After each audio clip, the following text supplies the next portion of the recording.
Well, I'm heading into Cincinnati for a Pirates Cincinnati Reds game, a home game. It's within the first week of the season. I'm meeting up with one of my son-in-laws, Austin, and we're going to go to this game. I'm coming in off of the Double A Highway, coming from Fleming County, and then coming into Cincinnati on Licking Pike, which runs right next to the Licking River. Of course, Fleming County on the western side of our county. The Licking River runs along the edge of our county. But anyhow, I'm coming in on Licking Pike into Newport, and I've never drove into the city from this side before in terms of this road. Really, it was effortless as you drive into downtown, and so any future opportunities where I need to be driving to downtown Cincinnati, I'll be skipping all interstate driving and just coming into Newport off of Licking Pike. This was really a great way to come into the ballpark. You come in, there's a couple of roundabouts, and then when you cross over the Ohio River, and as you cross over the Ohio River, I mean, the city, as far as the view of the city, it's amazing.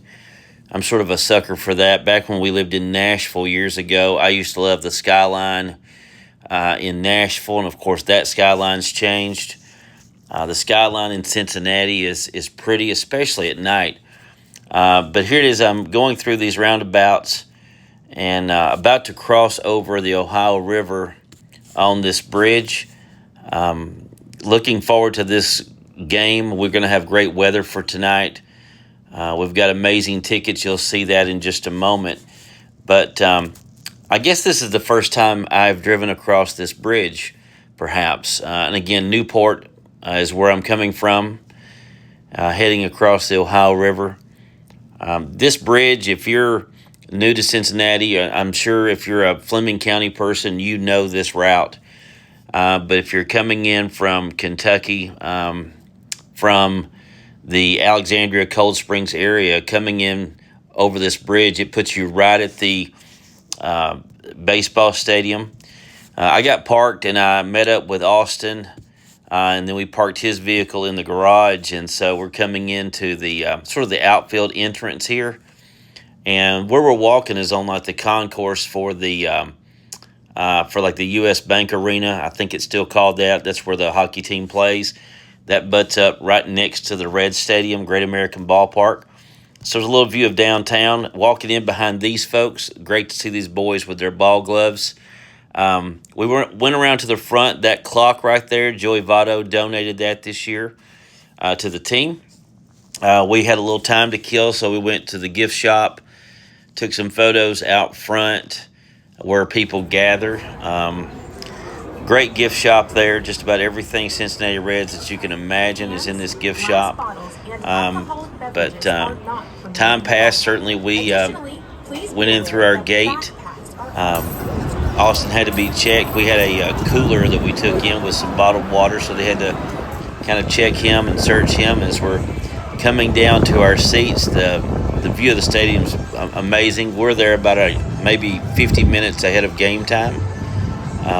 But great seats. We were in section 116, row G, and we had a couple of seats, two rows behind the Pirates dugout. As they were coming in, they would throw balls up to us, and I got one of those from a guy. And look at that kid behind me. Did I take that ball from that kid? Is the question. Do you think I took the ball from that kid?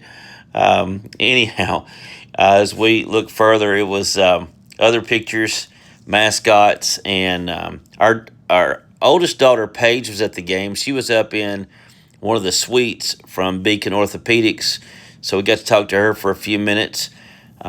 She took a picture of me and Austin as we were talking to her just over the rail.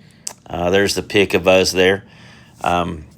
Beautiful night of baseball. We enjoyed it. This is a little area here where kids can play wiffle ball, and there's staff members that just play with kids all night long there. So it's a happening. It's not just a ball game. And so, anyhow, wonderful game.